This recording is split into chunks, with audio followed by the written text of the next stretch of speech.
Hey, I'm John Cannell, and today on Preppy Kitchen, we're making some amazing blackberry rosemary hand pies. So let's get started. First off, we have a little bit of prep work to do. We're gonna grab some sprigs of fresh rosemary, strip the leaves off, and give them a mince. I have some rosemary that's gonna go right into the pie dough, and some rosemary is gonna steep with the blackberries when we make our filling. I want about 2 teaspoons of minced rosemary for the pie dough, and then 1 sprig for the filling. It's gonna be so full of flavor.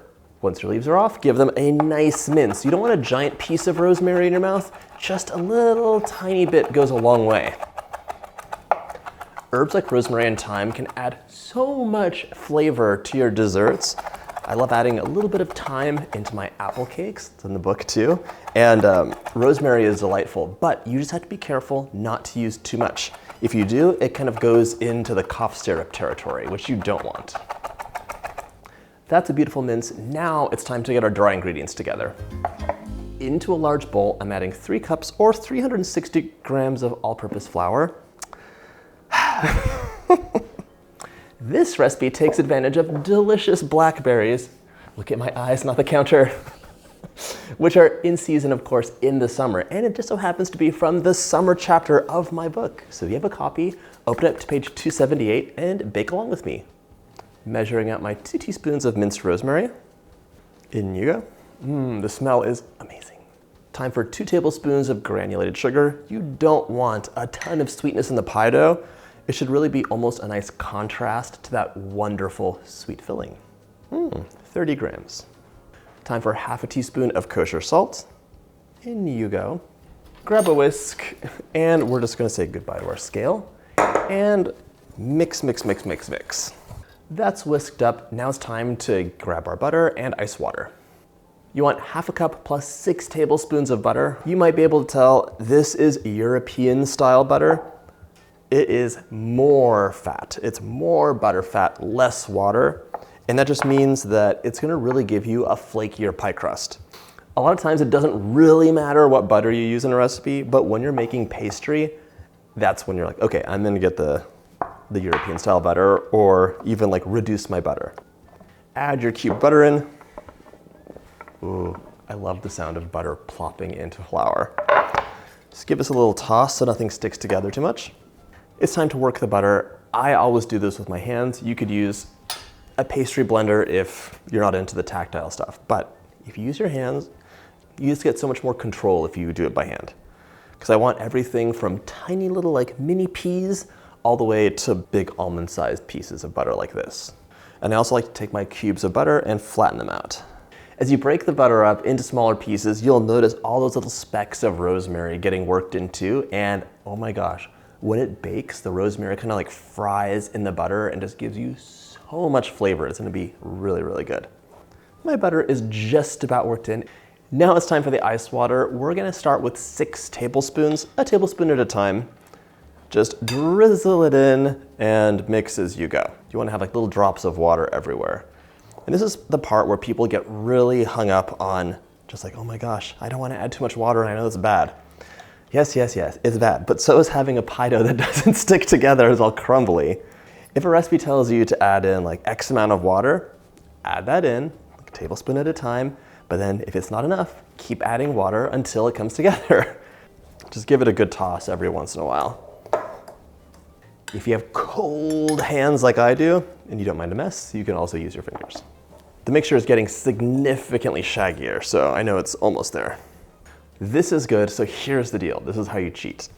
We're gonna squeeze this together in the bowl to make it a flat lump. And now I'm gonna fold it over and press down again. Change direction of the fold and press down again. One more fold. I'm not gonna cut this now because it's not the right time, but if I did, you would see tons of little layers in the pie dough, and that's how you know it's gonna like bake up and just look so gorgeous. Lightly flour your surface, and we're gonna roll this out. Okay, I'm rolling this into a rectangle. It's like about 1 inch thick or so. Just a little bit more flour for the oozy butter parts. And I'm gonna wrap this up. You could use plastic or parchment. I'm using waxed cloth. This is gonna hang out in my fridge and really set up nicely for at least 2 hours.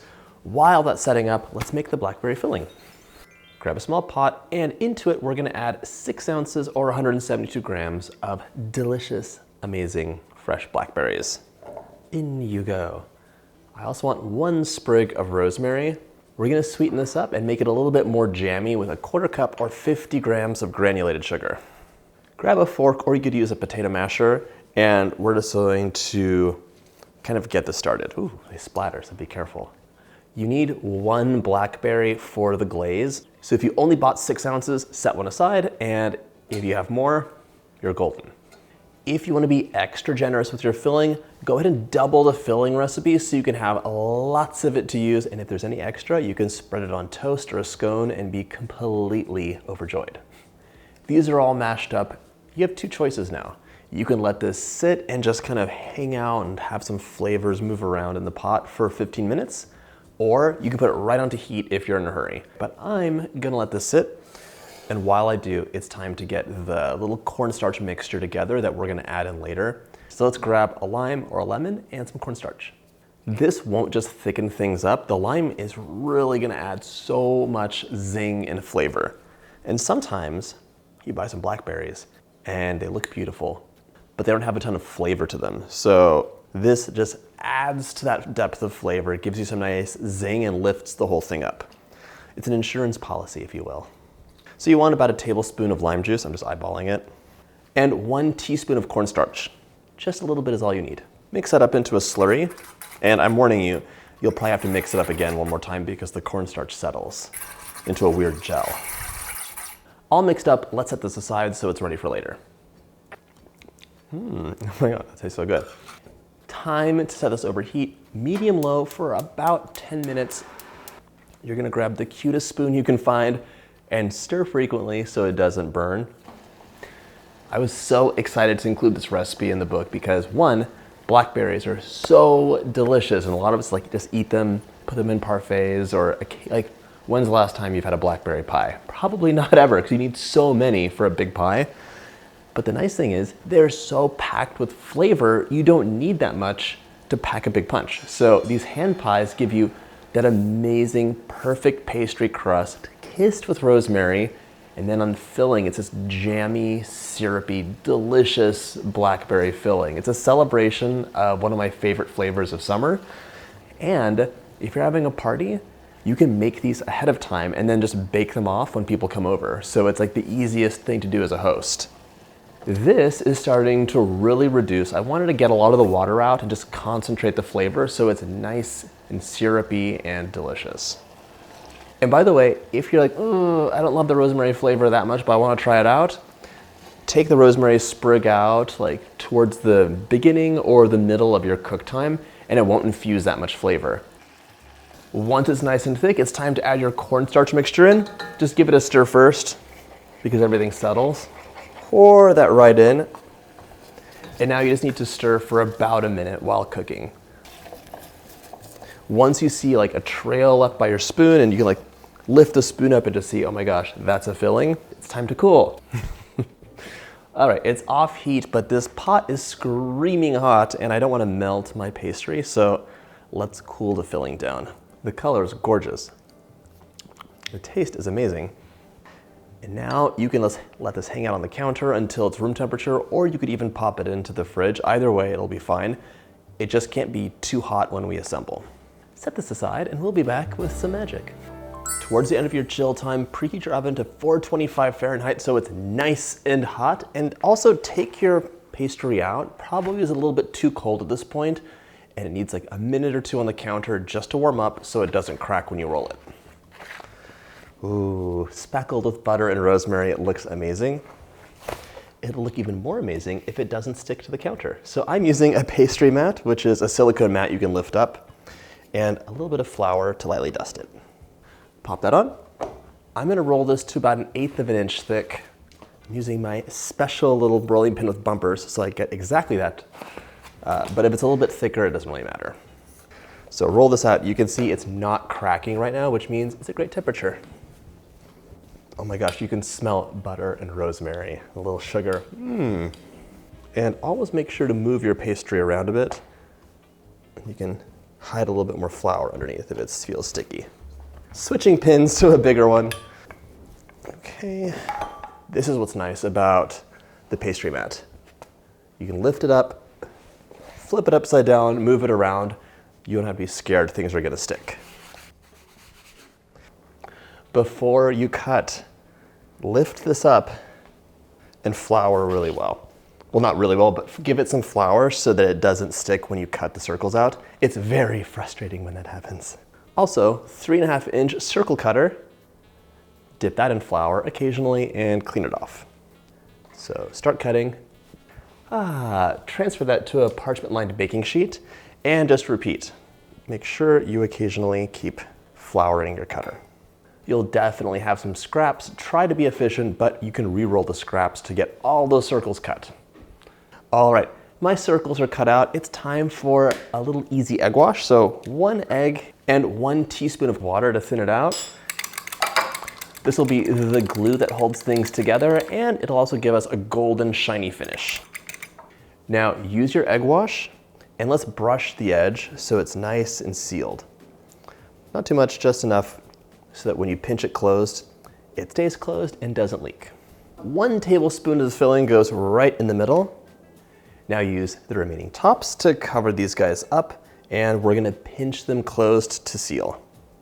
Now it's time to crimp them up. You have so many options for this. A fork works very well and is super easy. You can also add in like little dots. I'm just having fun with some different crimping styles, but you know, do whatever you want. It's just like a fun little project. To finish these guys off, a little brush of egg wash is gonna give you a golden color and a beautiful shine. It's also gonna help a little bit of sugar stick to the top, just so you have like a sweet, crunchy start to your delicious treat. Our hand pies are ready to go into the freezer for 10 minutes or the fridge for half an hour. It'll help things set up so your pastry puffs up and doesn't melt in the oven. In you go. Once chilled, these guys go into the oven, 425 Fahrenheit for 20 to 25 minutes or until they're puffed and golden. Those hand pies will be out of the oven in a few minutes. It's time to make the glaze. So grab a Blackberry, pop that into a small-ish bowl. For the liquid, I'm gonna use a tablespoon of Chambord. It's a beautiful berry liqueur. However, you could use water, you could use lemon juice. I would go with lemon because it would give it a little bit of brightness. And we're gonna muddle the Blackberry into the Chambord. There we go. You're gonna get a gorgeous flavor and little specks throughout from the Blackberry skin. By the way, if you're ever making any kind of a glaze and you wanna have a beautiful color or a burst of flavor, use a natural juice. To make some icing magic happen, all I need is half a cup of powdered sugar. Just add that right into your bowl. Whisk it up. Ooh, this smells so good. And look at that gorgeous purple color. This is exactly what I want to see. You can spoon your icing over or pop it into a piping bag and then just rake across the top. Doesn't this just look so pretty and cute? Wait till you hear the crunch.